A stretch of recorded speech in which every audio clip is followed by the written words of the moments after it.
ఓం శ్రీ సాయిరామ్. పోతన భాగవతము ద్వితీయ సంగంధంలోని పద్యాలు కొన్ని తెలుసుకుందాం. సాయిరామ్. ముందుగా 99వ పద్యం. అగునుండగు పరమేశుడు అగునుండగు పరమేశ్వడు జగముల కల్పించు కొరకున్ చతురత మాయా సగునుండగు కావునా హరి భగవంతుడనగన్ పరగే భవ్య చరిత్ర.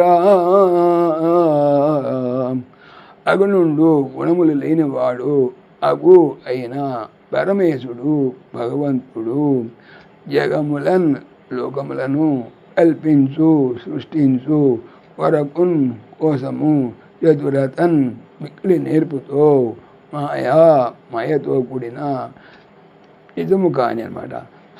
సగుణుండు గుణములు కలవాడు అగును కాగునన్ అందుచేతనే హరిన్ విష్ణువును భగవంతుడు లేదా వీర్యవంతుడు ఐశ్వర్యవంతుడు సృష్టికి మూలస్థానం అని కూడా అనుకోవచ్చు మనం.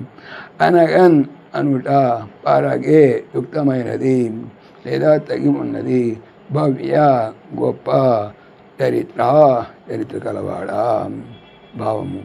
నారద పవిత్ర చరిత్రుడా, పరమేశ్వరుడు నిఘ్నుడు అయినా జగత్తులను సృష్టించడానికి నేర్పుతో ఆయన తన మాయా ప్రభావం వల్ల గుణసహితుడు అవుతున్నాడు. అందువలనే ఆయన భగవంతుడు అని చెప్పబడుతున్నాడు. తర్వాత 100వ పద్యం. విశ్వాత్ముడు విశ్వేశుడు విశ్వమయుండు అఖిల నేత విష్ణుడు అజుండు ఏ విశ్వములో తానుండును విశ్వము తనలోన చాలా వెలుగుచునుండెను.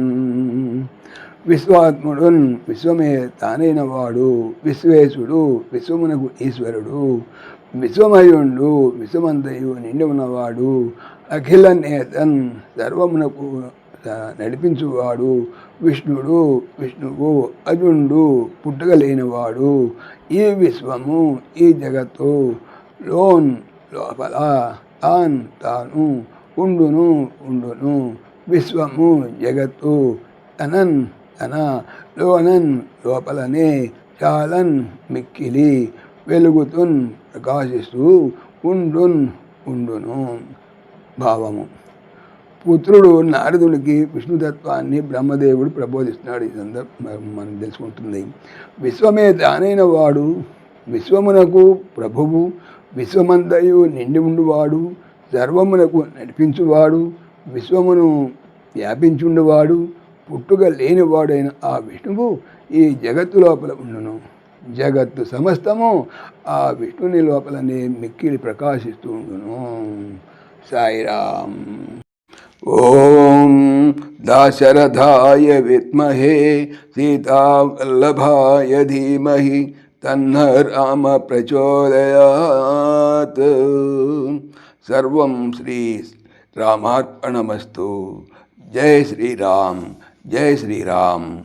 ఆత్మీయులకు మనవి, ఈ ఛానల్తో పాటుగా అనంత మహిమల శ్రీ సత్యసాయి అనే ఛానల్ మరియు లెర్న్ భగవద్గీత లైవ్ గీత అనే భగవద్గీత ఛానల్ను స్వామి నా చేత చేయించున్నారని మనవి చేస్తున్నాను. వీటికి సంబంధించిన లింక్స్ డిస్క్రిప్షన్లో చూడవచ్చు. సాయిరామ్.